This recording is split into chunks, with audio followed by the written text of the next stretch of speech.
ചന്തേരി സിൽക്കിൽ വരുന്ന നല്ലൊരു സൽവാർ സെറ്റിൻ്റെ കളക്ഷൻ ആയിട്ടാണ് ഞാനിന്ന് വന്നേക്കുന്നത്. നമുക്ക് ബേസ് കളർ എല്ലാത്തിലും സെയിം ആണ്. ഒരു ഗ്രേയും ഓഫ് വൈറ്റോടെ മിക്സ് ചെയ്തിട്ടാണ് കളർ കോമ്പിനേഷൻ വരുന്നത്. അതിൽ ഡിഫറെൻറ്റ് കളറുള്ള എംബ്രോയ്ഡറി ആണ് ചെയ്തത്. നല്ലൊരു കാന്തായ എംബ്രോയ്ഡറി പോലെ വീവിങ് പാറ്റേൺ ആണ് വന്നേക്കുന്നത്. ഇത് നല്ലൊരു ബ്ലൂവും റെഡും അതുപോലെ ഒരു ഗോൾഡൻ ഷെയ്ഡിലാണ് ഇതിൻ്റെ കളർ കോമ്പിനേഷൻ വരുന്നത്. ഇത് നമുക്ക് വരുമ്പോഴത്തേക്ക് നല്ലൊരു വയലറ്റും ഗ്രീനൊക്കെ മിക്സ് ചെയ്ത് വരും. എല്ലാത്തിലും ഗോൾഡൻ കളർ ഉണ്ട് കേട്ടോ. ബ്ലൂവും പിങ്കും വരുന്നുണ്ട്. ലാസ്റ്റ് നമ്മൾ കാണുന്നത് നെവി ബ്ലൂവും റെഡും ആണ്. അപ്പോൾ ഇത്രയും സിൽവാറിൻ്റെ കളക്ഷൻ നമുക്ക് ഓരോന്നായിട്ട് കണ്ടു.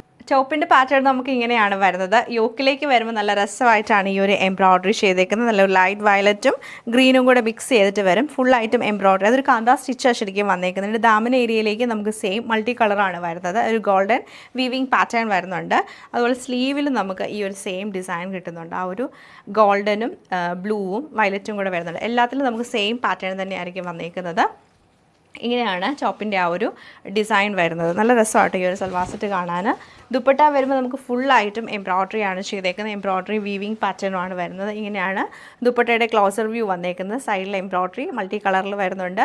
പിന്നെ നമുക്ക് ഓഫ് വൈറ്റും ഗോൾഡനും കൂടെ ഒരു വീവിങ് പാറ്റേണും വരുന്നുണ്ട്. ഇങ്ങനെയാണ് ദുപ്പട്ടയുടെ ആ ഒരു ഡിസൈൻ വന്നേക്കുന്നത്. ബോട്ടം വരുമ്പോൾ കോട്ടൺ ബോട്ടം ആണ് പെയർ ചെയ്തത്. ഇത് നമുക്ക് ഓഫ് വൈറ്റിൻ്റെ കൂടെ നല്ലൊരു റെഡ് ആൻഡ് ബ്ലൂ കളർ കോമ്പിനേഷനിലാണ് വന്നേക്കുന്നത്. നല്ല ഗ്രീൻ ആൻഡ് പിങ്ക് കളർ കോമ്പിനേഷനിലാണ് ഈ സൽവാർ സെറ്റ് വരുന്നത്. ഇതിൽ നമുക്ക് ഓഫ് വൈറ്റിൻ്റെ കൂടെ കോമ്പിനേഷൻ വന്നേക്കുന്നത് നല്ലൊരു navy blue and red colour കോമ്പിനേഷനാണ്.